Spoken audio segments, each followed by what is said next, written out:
কাবাব, বিরিয়ানি, লাচ্ছি কিংবা বাকরখানি বাহারি খাবারের জন্য বিখ্যাত পুরান ঢাকার নাজিরা বাজার।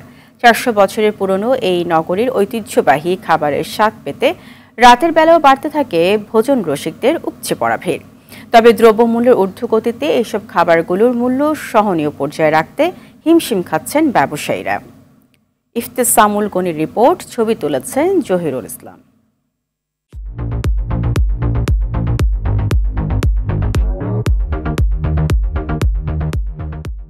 দিনের কর্মব্যস্ততার পর পুরো শহর যখন ক্লান্ত হয়ে একটু বিশ্রামে ব্যস্ত, তখনও অপলক জেগে থাকে রাজধানীর পুরান ঢাকার নাজিরা বাজার। রাত যত গভীর হয়, নানা পদের খাবারের স্বাদ নিতে বন্ধুবান্ধব ও পরিবার নিয়ে ভোজনপ্রিয়দের আনাগোনা তত বাড়তে থাকে। কথায় আছে, সকালে নেহারি, দুপুরে তেহারি, সন্ধ্যায় লাচ্ছি আর রাতে কাচ্চি। এই হচ্ছে পুরান ঢাকার ভোজন রসিক মানুষের খাবার। ৪০০ বছরের পুরানো এই নগরীর ঐতিহ্যবাহী খাবারের সুনাম অনেক দিন ধরেই। তবে দ্রব্যমূল্যের ঊর্ধ্বগতিতে আয় ব্যয়ের সামঞ্জস্যে কিছুটা নাজেহাল রসনাবিলাসীরা।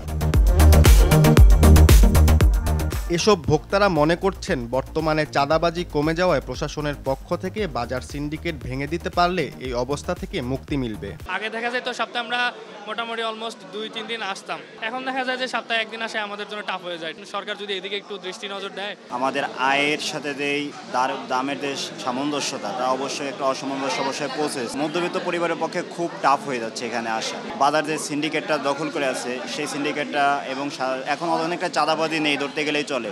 তো এদিক থেকে আবার আপনার মনে করেন যে ওই আগে যে চাঁদাবাজিটা দেওয়া লাগতো, সেই কারণে এখন আমরা কিছুটা ব্যালেন্স করতে পারতেছি।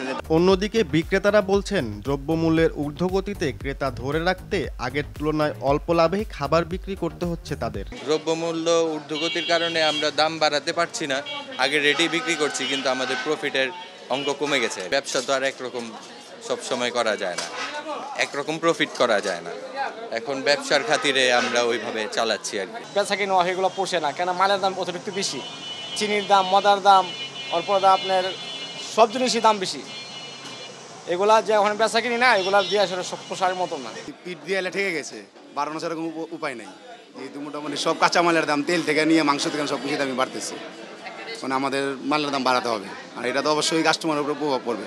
যখন মালের দাম বাড়াবো তখন অবশ্যই কাস্টমারের কিছুটা কমবে বা কাস্টমারের প্রভাব পড়বে, জনজীবনে এটা প্রভাব পড়বেই। বাহারি এ খাবারগুলোর দাম সহনীয় পর্যায়ে রাখতে নিত্যপণ্যের দাম হাতের নাগালে রাখার প্রত্যাশা করেন পুরান ঢাকার এসব খাবার ব্যবসায়ীরা।